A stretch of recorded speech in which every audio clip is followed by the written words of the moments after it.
हरे, आत्म राम हरे। जय जय प्रभु दीन दयाल हरे। हरि ओम हरि ओम हरि ओम हरि ओम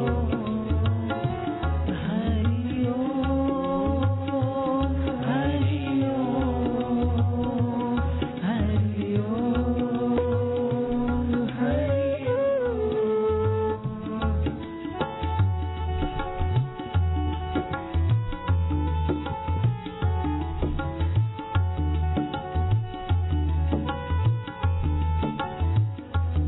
गोविंद हरे गोपाल हरे, गोविंद हरे गोपाल हरे। जय जय प्रभु दीन दयाल हरे, सुख धाम हरे, आत्म राम हरे, सुख धाम हरे, आत्म राम हरे। जय जय प्रभु दीन दयाल हरे। हरि ओम हरि ओम हरि ओम हरि ओम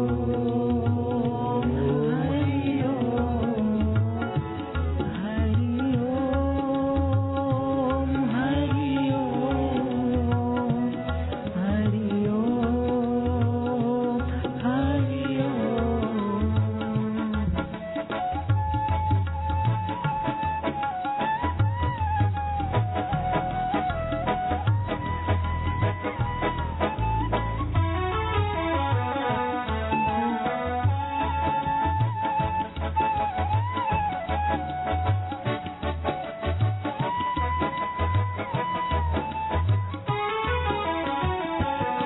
गोविंद हरे गोपाल हरे, गोविंद हरे गोपाल हरे।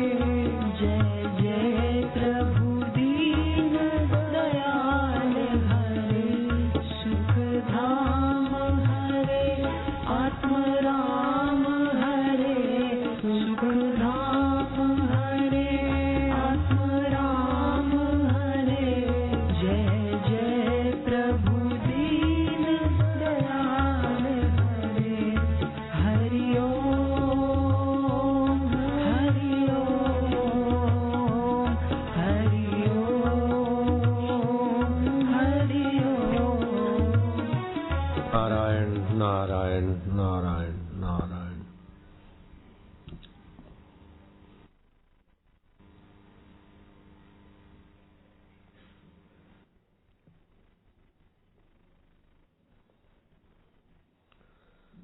गोविंद, गो माना इंद्रियां, इंद्रियां जिसकी सत्ता से विचरण करती, वो अंतरात्मा परमात्मा का नाम गोविंद है।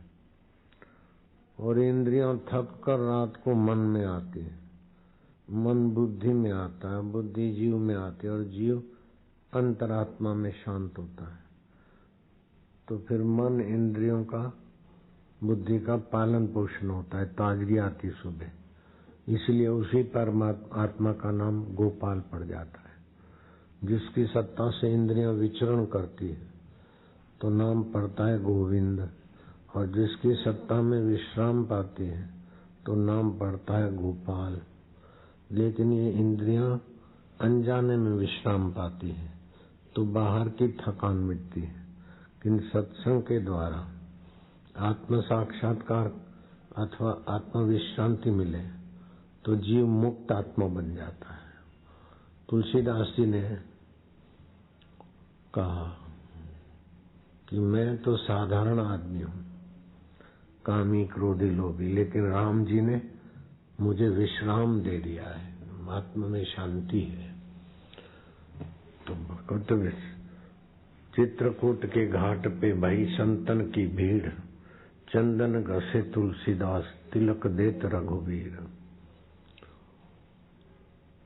तो रघुवीर के बाहर के दर्शन करने के बाद भी रघुवीर आत्मा की विश्रांति बहुत ऊंची चीज है। राम जी के दर्शन होते थे हनुमान को, रोज सेवा में थे, लेकिन राम तत्व की विश्रांति के लिए हनुमान जी ने निष्काम भाव से राम जी की सेवा की।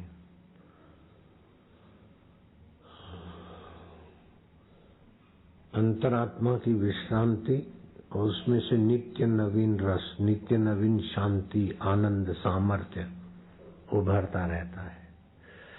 जैसे बर्फ से शीतलता, गर्मी से उष्णता, पेट्रोल से पेट्रोल की बू, डीजल से डीजल की बू, छौंक लगाते तो राई, मेथी आदि की अपनी हवा। लेकिन इन सब में जो सत्ता देने वाला परमात्मा चेतना है, उसमें विश्रांति पाने से नित्य नवीन रस, नित्य तृप्ति, बीते हुए का शोक नहीं आएगा, टिकेगा नहीं, भविष्य का भय सताएगा नहीं, वर्तमान में कोई भी उपलब्धि का अहंकार नहीं होगा, और कोई भी चीज वस्तु चली जाए तो उसका ज्यादा भीतर से दुख नहीं होगा। बाहर से तो राम जी भी करते थे, हाय सीते, हे सीते, भाई लक्ष्मण, लेकिन अंदर से राम जी जो कहते होते। राज्य अभिषेक की तैयारी हो रही थी और राम राज्य के बदले राम वनवास हुआ, लेकिन चेहरे पर शिकन नहीं आई रामचंद्र जी को। और लंकेश को परास्त करके अयोध्या का राज्य मिला तो हर्षित बाहर से देखे, लेकिन भीतर वही समता। तो ये परमात्मा में विश्रांति पाने वाले व्यक्तियों को सहज में मिलती है। और परमात्मा में विश्रांति, परमात्मा ज्ञान और परमात्मा विश्रांति जिनको मिलती है वो परमात्मा मय हो जाते हैं। और सामान्य व्यक्ति भी जितना जाने अनजाने में परमात्मा विश्रांति पाता है, उतना ही वो अपने लिए, परिवार के लिए, समाज के लिए उपयोगी सिद्ध होता है। अपने लिए, समाज के लिए, ईश्वर के लिए उपयोगी हो जाता है। ईश्वर को प्रेम करेगा क्योंकि मैं ईश्वर मेरे आत्मा है, प्यारे हैं, तो ईश्वर के लिए उपयोगी हो जाएगा। और अंतरात्मा का रस है तो बाहर विकारी रस में आकर्षण नहीं रहेगा, तो कुटुंब परिवार का शोषण करके मजा नहीं लेगा, बाहर की चीजें बाहर के उपयोग में और अपने आप में तृप्त। इसलिए बोलते सम्राट के साथ राज्य करना बुरा है, न जाने कब रुला दे, क्योंकि सम्राट को तो बाहर से सुख लेना है, अहम को पूछना है, विकारों को, रानी का सुख, इनका सुख। तो जिसको बाहर का भोग और सुख चाहिए वो शोषक बनेगा, लेकिन जिसको परमात्मा में शांति विश्रांति मिल गई वो शोषक क्यों बनेगा? वो तो पोषक होगा। उसके आंखों से भी आध्यात्मिक परमात्मा के तरंग उभरेंगे, वाणी से भी वही। उसको छूकर जो हवा आएगी तो वातावरण को तीर्थत्व दे देते हैं। ऐसा पुरुष जहाँ रहता है वो भूमि का भी कुछ विशेष आत्मिक शांति देने वाला, आध्यात्मिक उन्नति करने वाला प्रभाव बन जाता है। तीर्थी कुर्वन्ति तीर्थानी, जिन्होंने आत्म विश्रांति पाई ऐसे पुरुष तीर्थंकर हो जाते हैं। ऐसे पुरुषों को जैन धर्म ने तो तीर्थंकर कहा, लेकिन हिंदू धर्म में, सनातन धर्म में भी ऐसे महापुरुष जहाँ रहते हैं, गुरु निवास तीर्थ क्षेत्रम, गुरु का जहाँ निवास है, आत्मरामी गुरु का, वो तीर्थ क्षेत्र हो जाता है। तो सभी के अंदर और सब जगह सभी के अंदर परमात्मा सत्ता तो ज्यों की त्यों है, लेकिन किसी ने उस सत्ता की एक कला विकसित होती है, किसी ने 2 कला, किसी ने 3, किसी ने 4। जैसे पत्थर है, पहाड़ है, पर्वत है, तो उसमें परमात्मा सत्ता की एक कला विकसित है।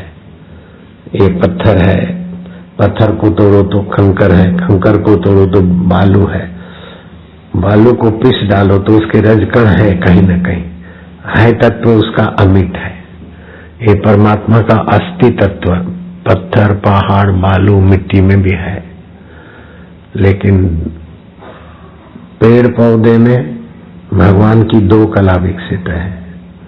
एक तो पेड़ है, पौधा है, बीज है, फिर वो भोजन करने की, रस लेने की शक्ति उसमें विकसित है। पत्थर कुछ रस नहीं ले सकता है, लेकिन पौधा रस ले लेता है। तो परमात्मा की दूसरी सत्ता उसमें विकसित है। लेकिन पौधा एक जगह से हटकर दूसरी जगह चल के जा नहीं सकता। उससे जीव जंतु में भगवान की तीसरी कला विकसित है, स्थलांतर। कीड़े मकोड़े, छोटे मोटे मच्छर, कचरा आदि। और जीव जंतुओं से भी पशु पक्षियों में भगवान की चार कला विकसित है। एक तो पशु है, पक्षी है, दूसरा वो भोजन ले सकता है, तीसरा स्थलांतर कर सकता है, और चौथा पहचानता है अपने घोंसले को, अपनी माँ को। 1000 गायों के बीच बछड़ा अपनी माँ के स्तन को ही चिपकेगा। तो पशुओं में 4 कला विकसित है और मनुष्य में 5 कला विकसित है। ये 4 पहले वाली, 5वीं कला है कि मनुष्य को भूतकाल का और भविष्य का लंबा समय का ज्ञान रहता है। अपने और ईश्वर के विषय में समझने वाली बुद्धि रहती है। और पशु योनि में ऐसी बुद्धि नहीं है कि सत्संग कर ले, जप कर ले, ध्यान कर ले। हाँ, कोई मनुष्य शरीर से किसी गलती के कारण ऊंट का चिंतन करते करते मेरा ऊंट बन गया, तो फिर वो राम राम राम राम और माला गले में डाल दिया, तो करते करते माला भी घुमाते। ऐसे ऊंट भी सुने गए हैं। कुत्ता है, मनुष्य योनि में था और किसी गलती के कारण मंगल का उपवास करता है कुत्ता, ये होता है। लेकिन मनुष्य में जो क्षमताएं हैं 5 कला विकसित है और पशु में 4 कला विकसित है। मनुष्य गलती से पशु में चला गया तो पशु की कला में ये मानवीय कला का प्रभाव है। जैसे राजा भरत, जिसके नाम से इस देश का नाम भारत पड़ा, माइक वाला, तो मरते समय हिरण को याद करते करते मरे तो हिरण बन गए। तो एकादशी के दिन चारा नहीं चुगते थे, तो वो हिरण की कला नहीं है, लेकिन राजा भरत की कला है। पशु योनि में भी मानवीय कला काम कर रही। और मनुष्य में ये 5 कलाएं हैं और 5 कलाएं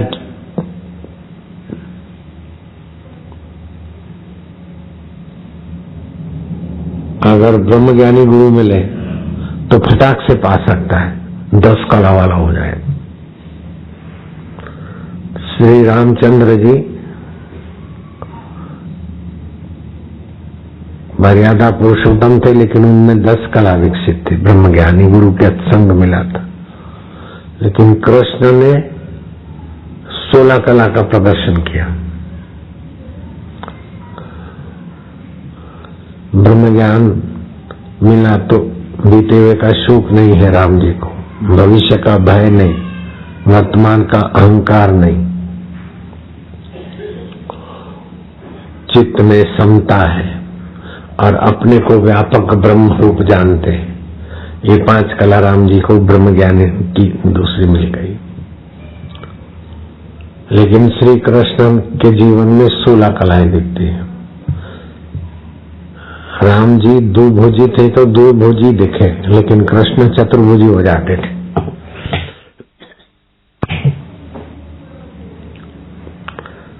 द्रौपदी और भीम में जरा तू में आ पड़ी तो भीम ने उठाया कुछ, अब भीम उठाए तो द्रौपदी की हालत क्या हो गई। तो इसमें श्री कृष्ण 2 हाथ से भीम को पकड़ लिया और 2 हाथ से द्रौपदी को अलग कर दिया, चतुर्भुजी बन गए। अथवा तो दुर्योधन के यहाँ श्री कृष्ण चतुर्भुज होकर ऊपर स्थित हो गए आकाश में, और भी कई जगह विराट रूप दिखाया। ये भागवी कलाएं होती है, भगवतीय कलाएं। तो किसी किसी योगी में भगवती कलाओं का भी अंश होता है। जैसे नीम के पेड़ को आज्ञा कर दिया तो ये ब्रह्म ज्ञान का फल नहीं है, भागवी कला का फल है। लीलाराम में से लीलाशाह महाराज बन गए मेरे गुरु जी की बात। ज्ञानेश्वर ने चबूतरा चला दिया।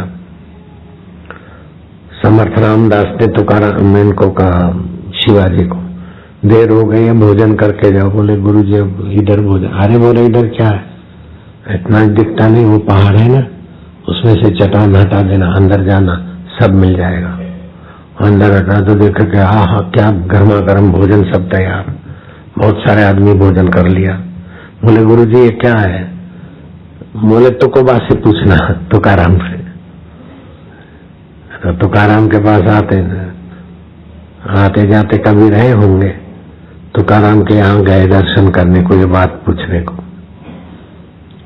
तो अकेले तो नहीं जा सकते थे क्योंकि यमन विरोधी थे, तो अपना ताम जाम सैन्य बल लेके जाना पड़ता था। गन मशीनें तो थी नहीं, तीर कमान और ये लाठियां वाठियां थी, तो वो अपने लोग ले जाते थे। तो हाथी, घोड़े सवार, ऊंट सवार, दूसरे सिपाही, उनके सेनापति, ये वो 3 मील दूरी पर आकर छावनी का माहौल बनाया और घोड़े सवार को भेजा कि तुकाराम महाराज की से आज्ञा ले आओ कि हम दर्शन करने के लिए आना चाहते हैं, आज्ञा दें। इतना सारा जमाला संत के द्वार कैसे ले जाए बिना पूछे? तो तुकाराम ने कहा जहां पड़ाव डाला है वहीं रहे, लेकिन ये बता दो कि कितने लोग बना बनाया भोजन कर सकते हैं और कितने लोगों को सीधा सामान ही चाहिए ताकि भोजन कर सके, और घोड़े कितने हैं, हाथी कितने हैं, ऊंट कितने हैं, पैदल कितने हैं, सवारी वाले कितने हैं, ये जरा बता दो तो मैं उनको वहीं भोजन की, रहने की सब व्यवस्था करवा दूंगा। तो घोड़े सवार वापस गए। 3 मील पर शिवाजी को कहा कि महाराज जी ने बोला है कि अभी दोपहर हो गई है, आप कितने लोग हैं? तो मैं सीधा सामान की, आप हमारे मेहमान हैं तो हम सब व्यवस्था करते। तो शिवा ने सोचा कि हम इतने हाथियों का चारा, घोड़ा, ये वो, इतना संत लोगों को क्या तकलीफ दे। महाराज जी को बोलो कि 1 चुल्लू भर के आटा दे दो, मुट्ठी भर दाल दे दो, हम अपने भंडार में डाल देंगे। हमारा तो राज्य का रसोड़ा साथ में चलता है, सब कुछ है, खाली 1 चुल्लू आटा, 1 मुट्ठी दाल दे दो अथवा चावल दे दो, आप ही का प्रसाद समझ के पाएंगे। और घोड़े सवार वहां गया। महाराज छत्रपति शिवाजी बोलते कि इतना मुट्ठी भर आटा दे दो, ये कर दो। अरे बोले क्या इससे होता है, तुम जाओ सब हो गया है। वो घोड़े सवार आके देखता है तो वो ढेर चारा पड़ा है, हाथियों के लिए, घोड़ों के लिए दाना पड़ा है, सीधा सामान सब पड़ा है। ये तुकाराम महाराज के संकल्प से वहां सब चीजें मिल गई। ऐसे ही रामचंद्र जी लंका, रामचंद्र जी अयोध्या छोड़कर वन में गए तो भरत जी वापस लौटाने के लिए गए। तो रास्ते में भरद्वाज आश्रम में टिके। तो भरत जी अकेले नहीं थे, सुमन मंत्री भी था और अयोध्या की प्रजा भी बहुत सारी थी। तो महाराज का आश्रम तो 100, 200, 500 आदमी रहे, लेकिन ये पूरा झमेला। तो भरद्वाज ने भरत के अनुकूल रहने का व्यवस्था बना दी और दूसरों के लिए भोजन, रहन सहन सब बना दिया। चले गए तो महाराज ने संकल्प मिटाया, वो चला गया। ये भागवी कलाएं होती, ये ब्रह्मज्ञानी गुरु का काम नहीं है। ये भागवी कला किसी के पास हो, ब्रह्म ज्ञान न हो और भागवी कला हो तो भी वो कर सकते हैं। ऐसे अलग अलग विद्याएं हैं, अलग अलग विभाग है। ऐसा हाथ घुमा के आकाश में से चीज लाके, ऋतु हो चाहे नहीं हो, अभी ताजे आम, फलाना ढींगना ऋतु ऋतु के अनुसार फल चाहिए तो, और ऋतु के बिना का भी फल चाहिए तो। अभी तो खैर मिल ही जाते हैं कोल्ड स्टोर के कारण। पहले के जमाने में कोल्ड स्टोर और फ्रिज नहीं थे, तभी भी ऐसी चीज दे देते थे। तो ये भागवी कला है, अथवा तो दूसरा कुछ रिद्धि सिद्धि का विभाग होता है। तो जो भी कुछ योग्यताएं हैं, मूल उसका स्रोत खोजोगे तो आत्मा ही निकलेगा, परमात्मा ही निकलेगा। कैसे भी वृक्ष है, लेकिन सारे वृक्षों का मूल धरती है। और कैसी भी औषधियां और अन्न फल फूल है, तो उनका मूल भी पृथ्वी से लिया हुआ रस ही निकलेगा। तो पृथ्वी में जो योग्यता है वो परमात्मा सत्ता की है। जल में जो स्वाद है वो परमात्मा सत्ता का है। या वायु में जो स्पर्श है, स्पंदन है, वो परमात्मा सत्ता का है। सूर्य में जो दाहकता है, चंद्रमा में जो चांदनी है, औषधि पुष्ट करने की योग्यता वो परमात्मा सत्ता की। जैसे आपके घर का कोई भी इंस्ट्रूमेंट है, साधन है, चाहे फ्रिज है, गीजर है, टीवी है, पंखा है, प्रेस है, दूसरा कुछ है, टिल्लू पंप है, आपके पास में फैक्ट्री है और फैक्ट्री में अलग अलग मशीनें लगी है, लेकिन सबका सप्लाई एक पावर हाउस, विद्युत। ऐसे ही जहां भी जो कुछ दिखता है उसमें सत्ता मात्र परमात्मा की है। तो सत्ता सत्ता जो की त्यों रहती है, बाकी बदलता रहता है। जैसे जल की सत्ता है, तरंग बदलते हैं, बुलबुले बदलते हैं, झाग बदलते हैं, भंवर बदलते हैं, पानी का मैलापन सफेदपन बदलता है, लेकिन पानी तत्व समुद्र का ज्यों का त्यों है। तो ऐसे ही परमात्मा तत्व आपका हमारा सबका ज्यों का त्यों है। लेकिन जो जानते हैं वो निश्चिंत हो जाते हैं और परमात्मा से एकाकार हो जाते हैं, और जो नहीं जानते तो मिटने वाली चीजों से एकाकार होते होते मिटने वाली चीजें मिटती रहती और थपेड़े खाते रहते। बेटा मर गया, अपमान हो गया, ये मिल गया, ये छूट गया। तो जो छूटता नहीं है और मिलता नहीं, सदा रहता है, उधर को ध्यान नहीं है। तो जो मिलता है छूटता है उधर को है, तो फिर हर्ष शोक होता रहेगा, राग द्वेष होता रहेगा, सुख दुख होता रहेगा, और अंत में इच्छाएं वासनाएं लेके मरेगा, फिर उधर आके कर्म के अनुसार फिर फल भोगेगा। एक ब्राह्मण पूजा पाठ करके फिर बोलता था, धनम देहि बलम देहि विद्याम देहि महेश्वर, यशम देहि फलाना देहि पाहि माम पाहि माम। तो उसकी पत्नी देखती और थोड़ा बहुत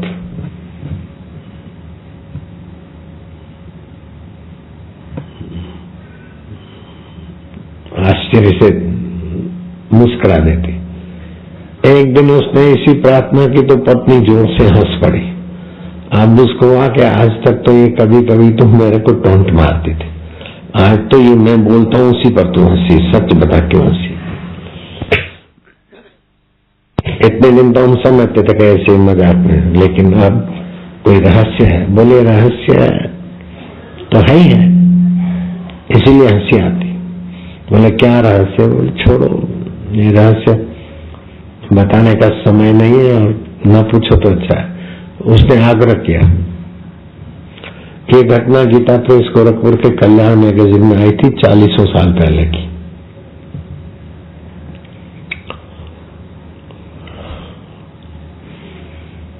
बोले अब मैं आपको क्या बताऊं, वो पनघट से पानी भरकर पनियारी आ रही है, उसके पास जाओ, वो बता देगी आपको।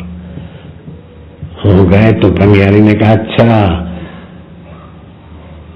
तुम पूजा के समय ये दो ये दो ये दो भगवान से मांगते हो, तुम्हारी पत्नी आज ज्यादा हंस पड़ी, तो क्यों हंसी ये पूछने को आए हो ने। इसको तो और आश्चर्य हुआ कि अभी तो घर में बात हुई और ये जान गई। बोले अभी मैं तुमको नहीं बताऊंगी, मेरे पेट में बालक है, प्रसूति की पीड़ा हो रही है, सिर पे घड़े हैं, मैं घर जाते ही बच्चे को जन्म देने वाली हूं और जन्म देते देते मेरी मौत हो जाएगी। और फिर मैं हिरणी बनूंगी और मेरे गले में आंचल होगा तो तुम मेरे को देखना मैं वही हूं। और फिर 3-4 साल के बाद वहां से मैं मरूंगी हिरणी के शरीर से। और फिर फलाने अपने नगर के हैं ना फलाने भाई, इनके वहां बेटी होकर जन्म लूंगी। फिर तुम आना। तो देखा तो प्रसूति में मर भी गई और फिर हिरणी भी दिखी। 3-3.5 साल बीते तो हिरणी भी मर गई। किसी के यहाँ बेटी हुई और वो बेटी जब बड़ी हुई तो बेटी ने बोला कि अभी थोड़े दिन रुक जाओ, मेरी शादी होने वाली है ना, बस शादी हुए तुरंत आ जाना। शादी हुई, तुम वही हो ना पनियारी? बोले किसी को बताओ मत, मैं वही हूं। फिर हिरणी बनी थी। अभी मेरी शादी हुई, लेकिन शादी कैसे हुई जांच करो। तो बोले इसको तो तुम अगले जन्म में जन्म देकर मर गई थी, ये तो तुम्हारा बेटा था। अब वो 21 साल का है और तुम 18 की हो, 3 साल हिरणी में चली गई। ये क्या है?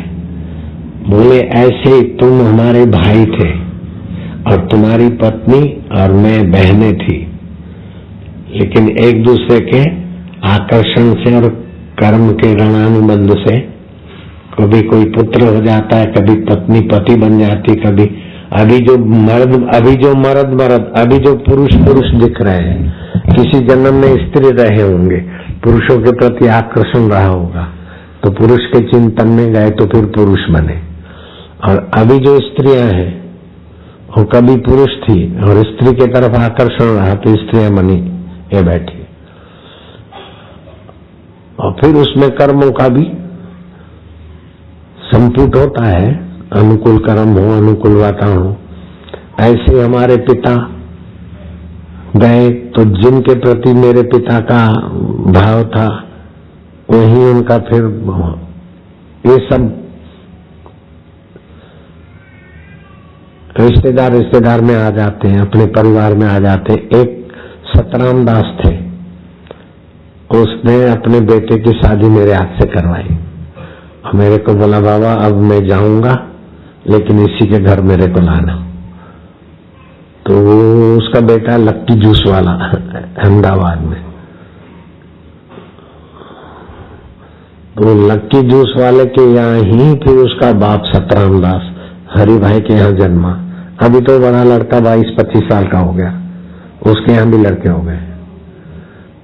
तो कभी तो वो बेटा था हरि और सतराम दास बाप था, अभी बाप है हरि और सतराम दास उसका बेटा बन के आया।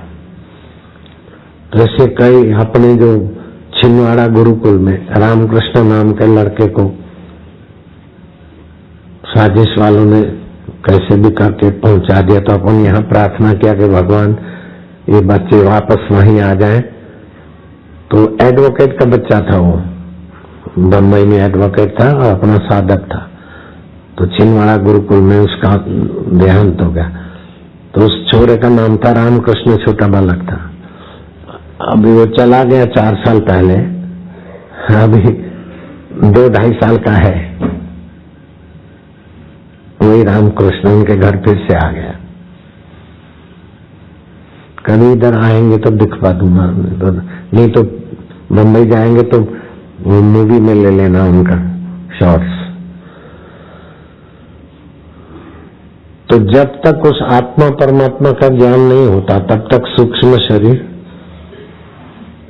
व्यापक ब्रह्म में लीन नहीं होता। तो फिर कभी कहीं कभी कहीं कभी कहीं तिर्यक योनि में जाता है, मनुष्य योनि में जाता है, पशु योनि में जाता है। ऐसा नहीं कि मर गया तो मनुष्य ही हो, उसके उपयुक्त कर्म हो तो फिर मनुष्य होगा, नीचे के कर्म है तो और योनि में होगा, और ऊंचे कर्म है तो यक्ष गंधर्व किन्नर होगा। लेकिन जब तक मन को, बुद्धि को, शरीर को सत्ता देने वाले साक्षी आत्मा में स्थिति नहीं होती तब तक जीव की तपन नहीं मिटती। बिनु रघुवीर पद जीव की जरनी न जाए। परमात्मा पद को पाए बिना जीव आत्मा की तपन या मुसीबतें नहीं मिटती। थोड़ी देर मुसीबत आती है, फिर कहीं न कहीं मुसीबत, ऐसा बड़ी मुसीबत हट गई, फिर क्या, फिर कभी कुछ, मौत तो बड़ी मुसीबत है ही है। इसलिए आत्मलाभात परम लाभम न विद्यते, आत्मलाभ से बड़ा कोई लाभ नहीं। आत्म सुखात परम सुखम न विद्यते, आत्म सुख से बड़ा कोई सुख नहीं। आत्मज्ञानात परम ज्ञानम न विद्यते, आत्मज्ञान से बड़ा कोई ज्ञान नहीं। तो आत्मज्ञान पाले तो छोटे से छोटा व्यक्ति भी महान हो जाता है। आत्म सुख पाले तो गरीब व्यक्ति भी अमीरों को सुख शांति देने वाला हो जाता है। आत्मलाभ कर ले तो इंद्र को भी नन्ना समझते हैं। देवरा बाबा हो गए, जिसने नाम सुना है हाथ ऊपर करो। मैं इनसे 2 बार मिला था, बड़ा स्नेह किया मेरे को उन्होंने। देवरा बाबा तो सोना बनाना भी जानते थे, स्वयं के लिए नहीं बनाया, चेले को सिखा दिया तो उसने बनाया। तो पंचम, जॉर्ज पंचम का रखा हुआ कलेक्टर कलकत्ते में था, उसने फिर दबाव डाला, 1 कुंटल सोना बनवा लिया उसने दबाव डालकर देवरा बाबा के चेले को। तो जॉर्ज पंचम ने कलेक्टर को आदेश दिया कि उसको बाबा को ले आओ तुम। तो फिर वो बाबा घबराया, तो देवरा बाबा को प्रार्थना किया कि मेरे को तो विदेश ले जाएंगे, गाय का मांस खाने वालों के अधीन रहना पड़ेगा, ये सोना बना दो, ये कर दो। तो बोले मैं तो मना कर रहा था, तो काहे को क्या? बोले अब मेरे को इनसे छुट्टी दिला दो, मैं विदेश में न ले आ जाऊं। अब मैं ये सोना मोना नहीं बनाऊंगा, दान पुण्य करके वाहवाही नहीं झेलूंगा, हिमालय में भजन करूंगा। बोले अच्छा। फिर देवरा बाबा ने जॉर्ज पंचम को कहलाया कि मेरा शिष्य है, मैंने ही सोना बनाने की विद्या सिखाई थी कि 10 को 1 बार भोजन करे, 11 को उपवास करे, और कोई औषधि है उसका रसपान करे, और 12 को पित्तल पिघला के रखे, और सुबह सुबह का पहला लघु शंका पेशाब उस पिघले हुए पित्तल में डाले तो पित्तल सोना हो जाता है। औषध वहां भी मिलेगी नहीं, और मैंने दी हुई विद्या है, इधर तक की है, आप उसको जबरदस्ती नहीं ले जाओ, इसमें आपका ही भला है और उसको भी संतोष। तो जॉर्ज पंचम समझू आदमी था, तो कलेक्टर को आदेश कर दिया कि उनको रिहा कर दो, छोड़ दो। अभी भी साहित्य जो किताब के आधार पर मैं बोल रहा हूँ, उसमें लिखा है कि 1 कुंटल जैसा सोना वो उसके देवरा बाबा के चेले ने जो बनाया था पिचकारी अपनी लगा के, वो अभी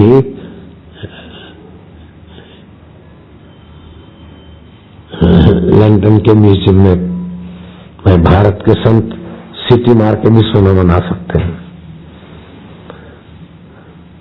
ये तो बहुत छोटी बात है। नामदेव महाराज जंप मारा तो इतने सारे पारस ले आए। बोले तू कौन सा पारस के लिए रो रहा है? फिर पहचान नहीं पाता है और वो बोलता मेरा पारस, तेरा पारस मैंने नदी में फेंक दिया, तू मैं आत्म पारस की तरफ जाता नहीं, पत्थर के लिए रो रहा है। तो ले ये सब पत्थर पारस है। चेक किया तो सभी पारस, जिसको भी लोहे को स्पर्श करा तो सोना। तो बोले मेरे को तो पता नहीं चलता। तो बोले जो पता नहीं चलता उस पत्थर के लिए तो रो रहा है, जो तेरा को सदा साथ में रहता है उसके लिए क्यों नहीं करता? तो परिसा भागवत ने फिर वो पारस फेंक दिया। रोज छटांग पर सोना बनाता था, वो फेंक दिया और नामदेव से दीक्षा लिया, आत्म पारस की साधना किया। तो आप लोग कैसे भी इधर आते हो ना, तुम्हारा जो भला होता है ना, वो दिन भर की लाख रुपया कमाई होती हो तब भी उससे उतना भला नहीं होगा जितना अंदर सत्संग के संस्कारों से आपका उज्जवल भविष्य होता है। चाहे एक दिन का लाख रुपया कमाई तुम छोड़कर भी इधर आते हो तो भी फायदे नहीं हो। जो संस्कार मिल जाते, सत्संग की बात समझ में आ जाती। मैं जब सत्संग में जाता था तो मेरा भाई और मेरे परिवार वाले मुझे कहा इतना टाइम देता है, ये लड़के को क्या पता, भाई के साथ कंधे से कंधा मिलाकर काम धंधा करे तो कितना कमा लेते। अब उन मूर्खों को पता है कि कितनी कमाई हो गई है।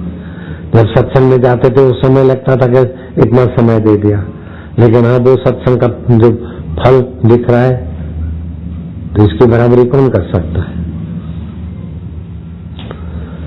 तो सत्संग से और ईश्वर की तरफ चलने से जो लाभ होता है उसकी बराबरी दुनिया लाभ कोई नहीं कर सकता।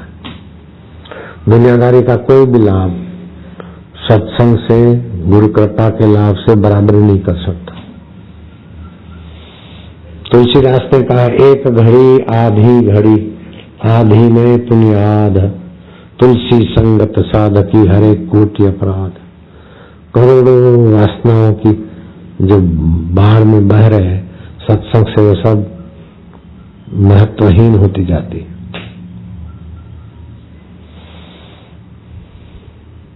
जितना महत्व संसार को देते उतना उससे आधा महत्व आत्मा परमात्मा को पाने में देवे न, तो आप तो खुशहाल हो जाए, आपके द्वारा हजारों लाखों लोग खुशहाल हो जाएंगे।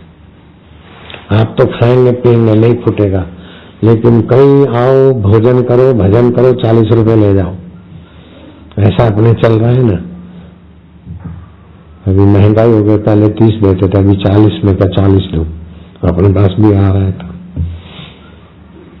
कहीं 25 आदमी, कहीं 100 आदमी, कहीं 200 आदमी, कहीं 500 आदमी, कहीं 300 आदमी, ऐसी कई जगहों पर जप साधना चलती है।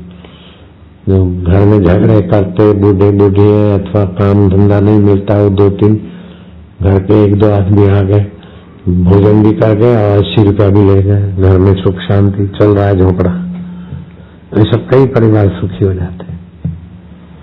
तो मेरे को तो कमाना नहीं पड़ता, तो मैं तो खाता हूँ, इतने लोग खा रहे हैं, गाय भी खा रही है, सब हो रहा है, कोई टोटा नहीं। आप लोग भी आते हैं तो आपको भी फायदा है, ऐसा नहीं कि आप देते तभी हमारा गुजारा होता है। आप आते हैं तभी आप लोगों का बढ़िया गुजारा होता है, समझ गए? ऐसा नहीं कि आप आके हमारा गुजारा कराते हैं, ऐसा नहीं है। और मेरे से जज ने पूछा कि बापू जी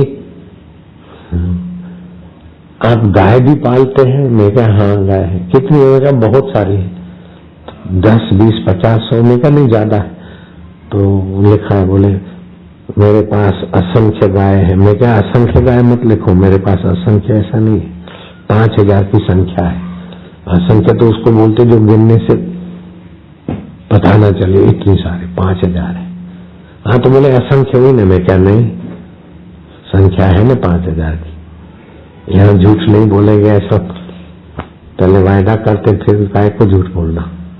बोले यहाँ कोई झूठ बोलता ही नहीं, भगवान की कसम खा के यहाँ जो भी बोलते सब सच बोलते, झूठ कोई बोलता नहीं। मैं क्या इससे बड़ा कोई झूठ होता ही नहीं। यहाँ कोई झूठ नहीं बोलता, इससे बड़ा झूठ कोई होता ही नहीं। अब क्या करें, सारे के सारे चुप हो गए।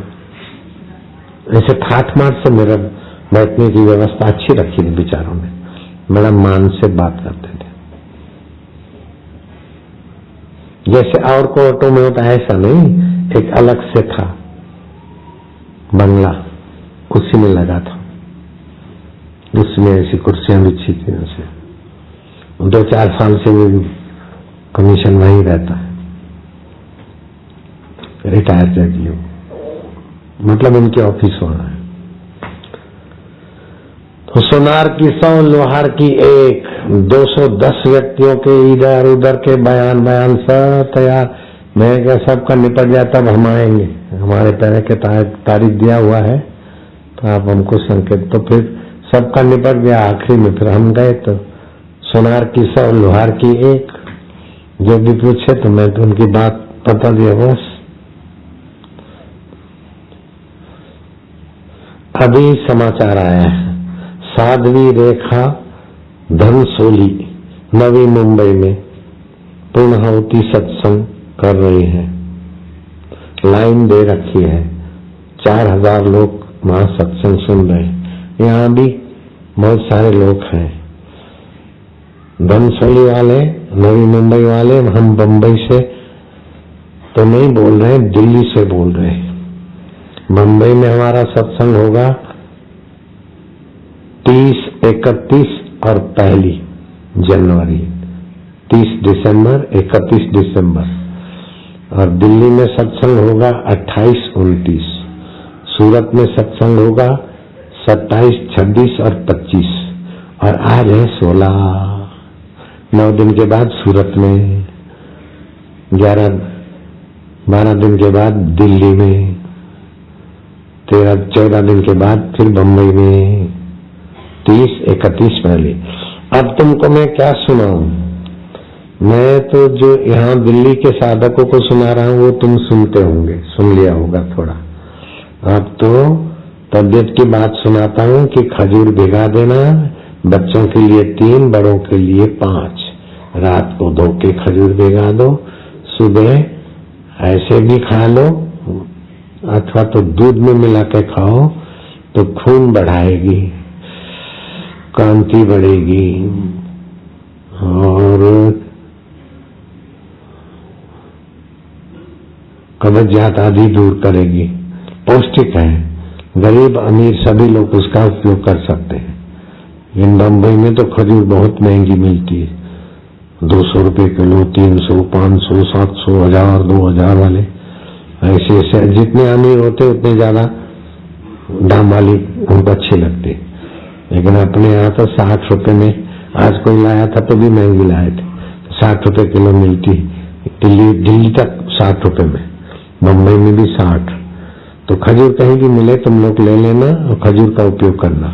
दूसरा, बच्चों का कद छोटा हो अथवा शरीर में कोई कमजोरी हो और सर्दियों में अपना शरीर मजबूत करना चाहते हो तो सिंगाड़े का आटा 250-500 ग्राम, जितना सिंगाड़े का आटा है उतना घी गाय भैंस का, उसमें सेको।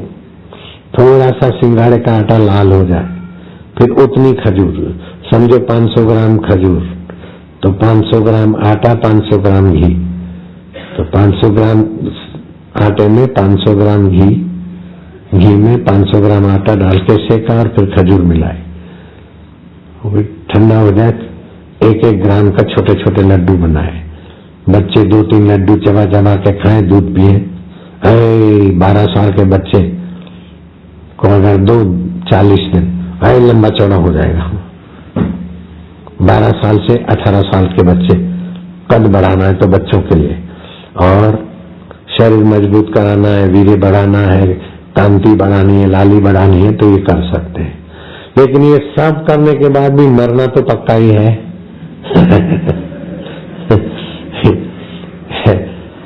तो मरने के पहले अमरता का सत्संग सुन ले। तो आत्मा अमर है और शरीर मरने वाला है। आत्मा चैतन्य है, शरीर जड़ है। आत्मा आनंद स्वरूप है, शरीर दुख रूप है। आत्मा माना जो अपन है वो आत्मा है, और जो अपन नहीं है वो शरीर है। शरीर 3 प्रकार के होते हैं। आंखों से जो दिखता है उसको स्थूल शरीर बोलते हैं, और आंखों से नहीं दिखता 5 कर्म इंद्री, 5 ज्ञान इंद्री, 5 प्राण, मन और बुद्धि, 17 तत्वों का जो सूक्ष्म शरीर रहता है। जब सो जाते तो मन सो जाता है तो आंख होते हुए भी नहीं देखती, जीभ होते हुए भी नहीं चखती, तो उसको सूक्ष्म शरीर बोलते हैं। तो स्थूल और सूक्ष्म शरीर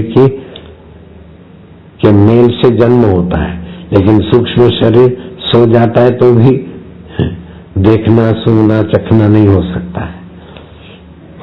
तो एक स्थूल शरीर है, दूसरा सूक्ष्म शरीर है, और तीसरा कारण शरीर है। 3 शरीर है। तो कारण शरीर में नींद होती है, सूक्ष्म शरीर में स्वप्न होता है, और सूक्ष्म शरीर जब बाहर जागता है तो स्थूल काम होता है। तो रोज जागृत बदलती है, स्वप्न आता है चला जाता है, नींद आती चली जाती। तो तीनों शरीरों में तुम्हारी स्थिति होती है, लेकिन तीनों शरीर बदल जाते, फिर भी तुम वही के वही हो। उसी को बोलते आत्मा। जिसने जागृत देखा उसी ने स्वप्न देखा, जिसने स्वप्न देखा उसी ने गहरी नींद में विश्राम किया, और वही कल जागृत में आया।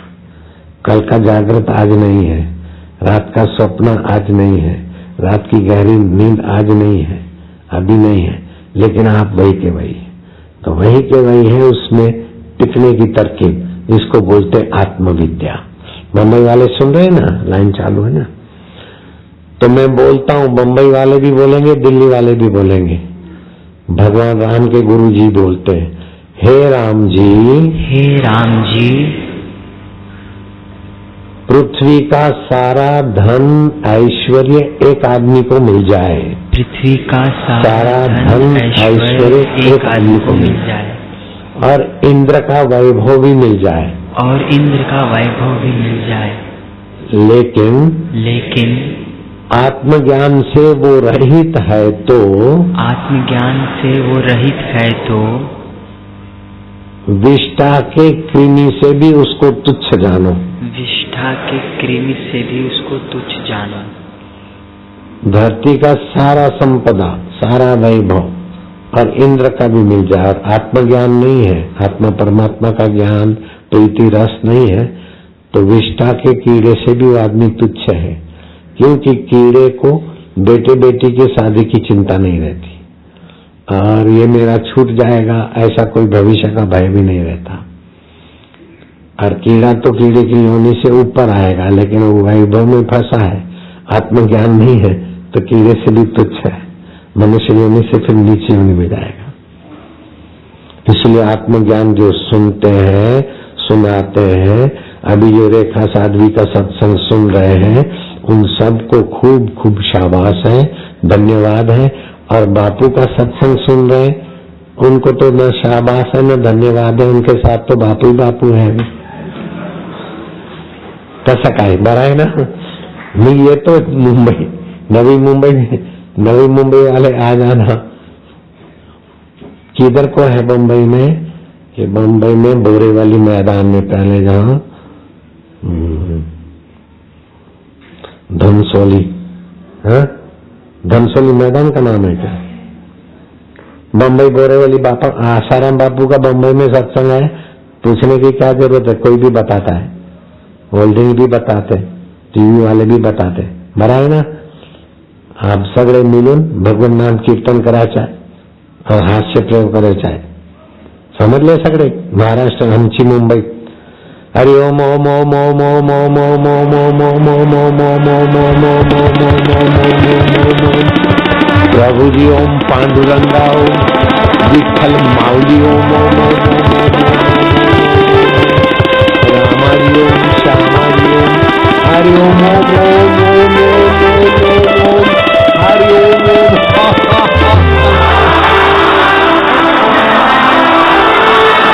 सब मिलते हंसो बम्बई वाले, न्यू मुंबई।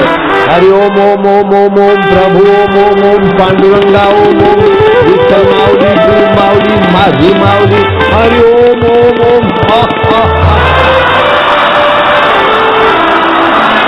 नारायण नारायण नारायण नारायण। तो एक कला पत्थर, 2 कला पेड़, 3 कला जीव जंतु, 4 कला पशु पक्षी, मनुष्य में भगवान की सत्ता की 5 कलाएं। उस मनुष्य को अगर सत्संग मिल जाए तो 5 दूसरी कलाएं विकसित हो जाती, तो वो मनुष्य जीते जी मुक्त आत्मा हो जाता है, महान आत्मा हो जाता है। अगर वो साधना करके और भागवी कलाएं 1, 2, 3 कितनी भी विकसित करे तो उसके जीवन में चमत्कार होते।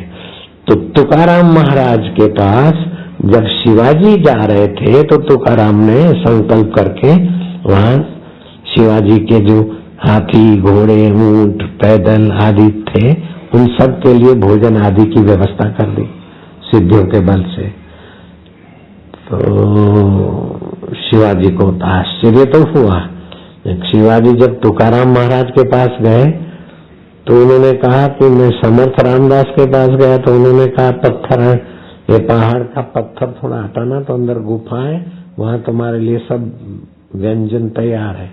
तो वहां हमने भोजन किया और फिर समर्थ रामदास से पूछा कि सब गुरुजी कैसा है? इधर तो कोई रसोईया नहीं दिखा, कोई आता जाता नहीं, एकदम जंगल पहाड़, ये कैसा? बोले तुकोबा से पूछना। तो फिर मैं आपके यहाँ पूछने के लिए आ रहा था, तो आपने वहां से ही सब व्यवस्था कर दी। तो ये काय होतोय? हा काय है, मला माहित पड़त नहीं, शिवाजी ने पूछा। तो तुकाराम ने बोला कि देखो मैं मंजीरे बजाता हूँ, कीर्तन करता हूँ ना, तो वो कांसे के मंजीरे नहीं है मेरे पास में, तो पत्थर के 2 टुकड़े उसको झांझ बना दिया है। ऐसा गरीब हूं, लेकिन लक्ष्मीपति जो है ना, कमलापति, उसकी तिजोरी की चाबियां हम लोगों के पास रहती है। ऐसा करके हंसी में उस बात को उन्होंने, लेकिन है ये भागवी कला है। यदि वह संकल्प चलाए, आंकड़े का पत्ता भी आंख की औषध हो जाए, मुर्दा भी जीवित हो जाए। ये भागवी कलाएं हैं, योग साधना से, एकाग्रता से मिलती। तो रावण के पास ऐसी कला थी, सोने की लंका बना दिया, आकाश में से उड़ जाता था, ऐसी कई कलाएं थी, लेकिन आत्मज्ञान सर्वोपरि है। तो शबरी भीलन को मतंग ऋषि की कृपा से आत्मज्ञान के तरफ गति थी। तो अपने साधकों को भी आत्मज्ञान के तरफ हम गति करा दें।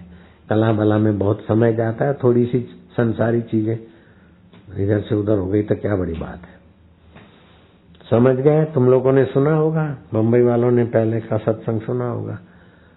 तो अब तुम्हारे जीवन में क्या करना है तुमको, अभी मैं बम्बई में बताने वाला हूं। छोटी सी साधना करो, 5 मिनट रोज, आत्मज्ञान में जल्दी गति हो जाएगी। अब बम्बई में सब लोग नहीं आएंगे तो अभी बता देता हूं क्या, कि रात को सोते समय पूर्व के तरफ अथवा तो दक्षिण के तरफ सिर हो, और सोते समय कुल्ला बुल्ला करके, मैं तो रात को दंतामृत लगा के दांतों को कुल्ला बुल्ला करके ब्रश करके फिर सोता हूं, तो दांत अच्छे रहते हैं। अभी अपना जो आयुर्वेदिक दंत मंजन है, ये पेस्ट है, वो भी मेरे पास है, कभी वो कभी कुछ। तो रात को सोते समय मुंह साफ करके सोना चाहिए। अब मेरे गुरुजी तो बोलते थे महीने, हफ्ते 15 दिन में, महीने में तो क्या, कभी कभार महीने में कुछ दिन रात को सरसों का तेल और नमक से दांत साफ कर लेने चाहिए, तो दांत मजबूत भी रहेंगे और कीड़े बीड़े नहीं होने से दांत लंबा समय चलेंगे। अभी हम ऋषिकेश गए थे, तो एक बुजुर्ग साधु थे, वो हमारे मित्र हैं, अच्छे भजनानंदी, तो उनके दांत मात नहीं थे। तो मैं बात चली तो हंसी में, तो ये सब पर नमकीन खा रहे थे, कूट के दिया था सेवक। बोले वेदांती, हम वेदांत शास्त्र होता है ना, बोले हम वेदांती है, मतलब वेदांत वाले। वेदांती है, वेदांत शास्त्र बोलते हैं ना, वेदांत शास्त्र, ऐसे बोले वेदांती है। तो मेरे को बोला आपके दांत है अभी? मैं कहा हाँ देखो, मेरे तो दांत है। तो जो लोग गर्म चाय पीते, ठंडा पानी पीते, फिर गर्म चाय पीते, अथवा गर्म भोजन करते और ठंडा पानी पीते, उनके दांत जल्दी झड़ जाते। देखो सत्संग में कैसा कैसा आइडिया मिलता है, ये कैसा है जादू। तो ऐसा ठंडा गरम नहीं हो, एक बात। दूसरी बात, ये ब्रश से, पेस्ट से दांत इतने मजबूत नहीं रह सकते लंबा समय जितना मंजन से। और अपने पास लाल मंजन है सूरत समिति का, मैं वो लगाता हूँ, तो मसूड़े मजबूत हो गए। पहले दांत ज्यादा हिलते थे, 2-4 बार 5 बार डेंटिस्ट की भी मदद लिया, लेकिन फिर छोड़ दिया, मैंने पेस्ट करना ही छोड़ दिया। अभी तो अपने आयुर्वेदिक दंत ये आया है पेस्ट, तो ले लेता हूँ थोड़ा, नहीं तो ये पेस्ट बेस्ट और ब्रश नहीं, हाथ से मंजन करते थे, लाल पाउडर मंजन वाला, तो मसूड़े मजबूत कर देता है। तो मैं तुमको क्या बता रहा था कि रात को सोते समय मुंह साफ करके सीधे सो बिस्तर पर आ गए और अपने कमरे को भगवान के नाम से पवित्र कर दिया। गोचंदन अगरबत्ती अथवा गाय के गोबर के कंडे का कभी कभी धूप कर दिया। ये जो सुगंधी वाली अगरबत्तियां है ना, वो तो है केमिकल की सुगंध और कोलसे का पाउडर। उन अगरबत्तियों में इतना आध्यात्मिक फायदा नहीं होता जितना गाय के गोबर और चंदन से बनी हुई गोचंदन अगरबत्ती है, मैं वो जलाता हूँ। तो आप अपने कमरे में कभी वो जला दिया करो, फिर हरि ओम ओम ओम करके हास्य प्रयोग करो तो कमरे के वाइब्रेशन सात्विक हो जाएंगे। बम्बई वाले सुन रहे हैं ना, न्यू बॉम्बे वाले। फिर क्या करना है, सीधे लेट गए। अब 5-6 कलाक तो शरीर से कोई काम लेना नहीं है, झोपले काय करायचे, इकडे तिकडे काय करायचे। अब 5-6 घंटे तो शरीर से कोई काम नहीं लेना है। शरीर 5 भूतों का है, ये 5 भूतों का शरीर 5 भूत संभाले, मन बुद्धि और अहंकार। ये सूक्ष्म शरीर सूक्ष्म भूतों का है और मैं आत्मा परमात्मा का हूँ। तो ये 5 भूत का शरीर 5 भूत संभाले और सूक्ष्म शरीर भूत संभाले, और मैं आत्मा हूँ, परमात्मा मुझे संभालेंगे। मैं परमात्मा में जा रहा हूँ। ओम शांति, ओम आनंद, ओम ओम। हृदय में आप बोलते जाना। न्यू मुंबई वाले और दिल्ली वाले भी बोलते जाना। ओम शांति, ओम ओम आनंद, ओम ओम प्रभु जी, ओम ओम। अब श्वास अंदर गया तो ओम, बाहर आया तो 1, श्वास अंदर गया तो शांति, बाहर आया तो 2। तो आप भगवान की गोद में चले जाओगे। तो 6 घंटे 5 घंटे नींद भी हो जाएगी और वो आपका भक्ति में आ जाएगा। तो रोज 5 घंटे दिन में बैठ के भक्ति करना तो मुश्किल है। रात को सोते समय भक्ति की भक्ति और नींद की नींद, दाढ़ी की दाढ़ी, बाबा का बाबा, तो तुम्हारा क्या जाता है। लाभ होतो ना, फार लाभ होतो, समझले सगळे। और रेखा आंटी समझती है। रेखा थे मोटी मोटी रेखा, तो बचपन में उसका वाल खराब था, डॉक्टर ने दूसरा आर्टिफिशियल वाल डाला। बोले ये 10-15 साल लड़की जिएगी। अभी कितने की 8-10 की, जब 15 की थी 10-12 साल में, मतलब ये 19-20 साल की होगी तब चली जाएगी। अभी वो आंटी 38-40 साल की हो गई, दीक्षाली है, तो 20 साल में काय को मरती है। अभी देखो रेखा दीदी का सत्संग सुन रहे ना, उसी से पूछो तुम्हारा कैसा ऑपरेशन हार्ट का हुआ है, आर्टिफिशियल वाल डाला हुआ है। वो बोला 5-10 साल चलेगा। अभी कितना 20-25 साल तो हो गया। अभी बोले क्यों मरती नहीं आंटी, पूछो। हंस रही है, मोटी मोटी मांजरी है, शेरी आंखें, रेखा दीदी। मैं तो इसको चिढ़ाता हूँ, आंटी बोलता हूँ मोटी मोटी। कसा काय आंटी, आपला अनुभव सांगा तुम। अभी अनुभव बताना। अब मराठी जानती, बम्बई की तो है वो। बम्बई की लड़की 40-42 साल, 38-40 साल की जो भी है, अभी तक अखंड ब्रह्मचारिणी है। बम्बई की कन्या 40 साल की और अखंड ब्रह्मचारी होना, ये बापू की शिष्यों का काम है, लल्लू पंजू का नहीं है। ऐसे हमारे कई साधक हैं। अभी अमेरिका से आई है सिल्की, होगी 22-25 साल की, महीने में 5-6 लाख कमाती है। अभी 18 दिन रहेगी। अभी तक संसारी व्यवहार में जो पति पत्नी का व्यवहार हो, अमेरिका में जॉब करना और ग्रेजुएशन के बाद अभी तक संसार व्यवहार नहीं हुआ। ऐसे लोग भी हैं। बोलो अमेरिका में रहती, जॉब करती है, अभी यहाँ बैठी, सिल्की खड़ी हो जाता। आई तो थी, सिल्की है अमेरिका से जो आई, वेयर इज द सिल्की। चली गई होगी, पास में कहीं ठहरी है। तो पुलिस ऑफिसर की ये आ गई, हाथ ऊपर कर सिल्की, हाथ ऊपर कर खाली, she is the silky. 1 lakh कुछ डॉलर मिलते, मतलब साल का कुछ 60-70 लाख रुपया, महीने का 5 लाख रुपया मिलता, ज्यादा नहीं। हरिओम है। अजय मिश्रा तो हवा में घूमने लग गया। 47 लाख ये देख, 60 लाख वाली तेरे सामने, तेरे 47 की ऐसी तैसी, बड़ा रुबाब मारता था। 47 लाख क्या होता है, 1-1 करोड़ वाले जोबर हैं कई। सुन रहा है मिश्रा? हाँ, लोग बोलते हैं इनको बड़ा अभिमान है, जिस किसी से भिड़ जाते हैं। तो मैं कहा वो ठीक हो रहे हैं, अभी धरती पे चलेंगे। लोग बोलते थे तो पृथ्वी से बड़ा यश हो गया था ना, तो थोड़ा ऊपर उड़ रहे थे, लेकिन अब फिर धरती पे आ रहे हैं। रविंद्र ने भी बताया, कुछ भी हुआ निकाला पट्टा और शुरू हो गए। मैं क्या, ऐसा नहीं है। फिर मैंने रविंद्र को डांटा था। रविंद्र को किसी ने कहा था कि जरा बापू तक खबर पहुंचा, लेकिन मैंने फिर रविंद्र की बात वहीं काट दी। बोले कुछ भी हुआ निकाला पट्टा और शुरू हो जाते। आगे की बात नहीं बोलता हूँ, समझ जाना, आपस में दोस्त हो।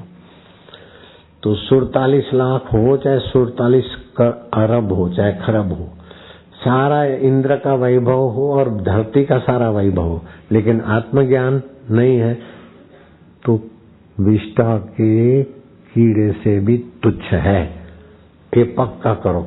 और आंटी तू बता देना कब ऑपरेशन हुआ था, आर्टिफिशियल वाल डाला, कितना साल डॉक्टर ने बोला था जिएगी और अभी तक जिंदी है, ये जरा बता देना। और फिर ये भी बताना, जिंदा होना और मरना शरीर का धर्म है। मेरे गुरु तो बोलते तुम शरीर नहीं हो, ये सब स्वप्न, उसको जानने वाला परमात्मा आपला। माझा पांडुरंगा, माझा विठ्ठला, माझी गुरु माऊली, काय सांगून काय करून महाराज माहित पडत नाही। काय आनंद येतो, फार आनंद येतो बापू। हरिओम हरिओम हरिओम। आमची मुंबई सब हंस रहे हैं अभी वहां। नारायण नारायण, हरिओम हरिओम। चलो 8 वाजले, आता मला जाऊन द्या। हरिओम हरिओम। एकांत में है बापू, कुछ दिन सत्संग कार्यक्रम नहीं दिया, एकांत में रहेंगे, लेकिन एकांत में भी देखो आज सुबह लोग बहुत दूर दूर से आए थे तो मिलने को आए बाहर, फिर दोपहर को 2:30 बजे से शाम को 5 साढ़े 5 बजे तक बैठे रहे। इतने सारे लोग आते तो क्या करना, लोग बाहर बैठे रहे और मैं आंखें बंद करके ध्यान करूं तो क्या ध्यान लगेगा। लोगों के संकल्प मेरे को खींच लेते तो फिर चलो लोगों के बीच ही रहो। बाबा हरिओम। कह नानक सब तेरी वडियाई। प्रसाद बनाओ बांटो। अब वो खजूर